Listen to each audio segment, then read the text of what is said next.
OK, let's change gears now and take a different look at the rise of the 24-hour newsroom. As technology develops and changes, so has that hunger for information. A new stage production called Prompter uses theatre, dance and performance art to explore the world of instantaneous reporting. We're joined by two of the show's writers, Sam Fox and Patrick Pittman. Now, boys, let's get off to a good start. We are not included in this look at the 24-hour news cycle, OK? Sure. Yeah, I mean, our show kicks off with an event which is really the instantaneous reporting phenomena. So, yes, you know, trying to report the news as it's happening without actually knowing what's happening. Right, and where's it go from there? And there's a fair bit of audience interaction as well. Yeah, we have an online chorus of performers who are literally international. They perform from their bedrooms via webcam and teleprompting software that we've created. So they play the online audience to this event you see on stage. It has been such a dramatic shift, hasn't it, in terms of what we are now dealing with. As you say, there is so much demand. The fact that there is such a volume of airtime to fill has really created this crazy cycle. Absolutely, and I think that's something that we were really interested in exploring in this piece, is how, you know, there's this romantic idea of what journalism is and was, and there are still great people out there telling important stories, but, you know, what's the place for that in the world now? And you see in things like the Boston bombings and things like that, where there's this rush to try and be first with things which isn't necessarily the rush to write.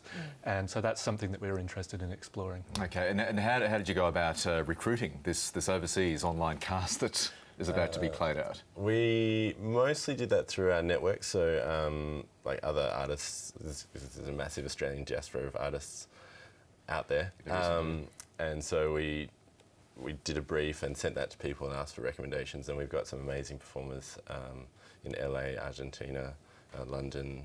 So how are they going to interact with the show, as you said? Well, they perform from their bedroom, so it's like they're watching what's happening on stage and responding to it as if they're audience.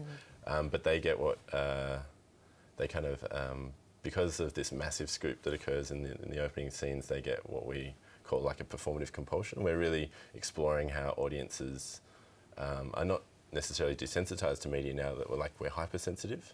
And so they feel like they need to recreate the event in their bedrooms, and they do that, and they gradually, and I suppose at a deeper level we're exploring like the tactics of empathy, or how you should respond to events far away, and also what that brings up about events in your own local geography. Patrick, to your point about this, the genie's sort of really out of the bottle, though, isn't it? It's going to be impossible to put it back in. You add to that the layers of social media that are in play that you're going to have in the show.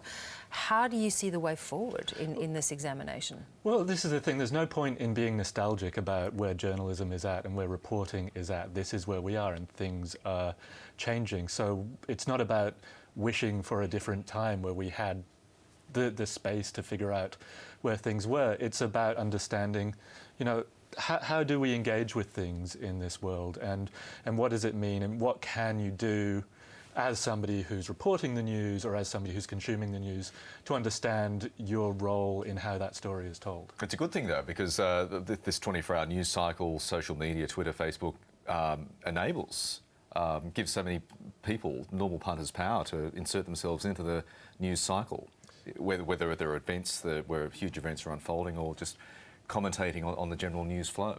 Yeah, I think you're definitely seeing audiences becoming a lot more media savvy and judging what media they are consuming. And that's a great thing. Yeah. I also think I think the interaction enhances those of us who do the work, because we are opened up to things that we don't know. It's impossible. And so a lot of that interaction that we get every day is pointing us to information that we didn't know before, adding to what we're hopefully then bringing to a whole group of things. So there's pluses to this as well, aren't there? Definitely, yeah. I think what we're exploring is, you know, the double bind, that it's really good, but it's also really challenging. So what's the scoop at the start of the play?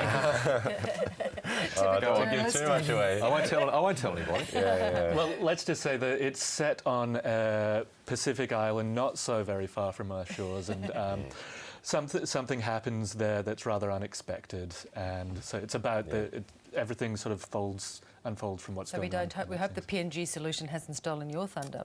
Well, no, I mean, we definitely plays to what we're talking about, you know, particularly things like what's Australia buying with its foreign aid budget, and how we use that to influence politics in the local area.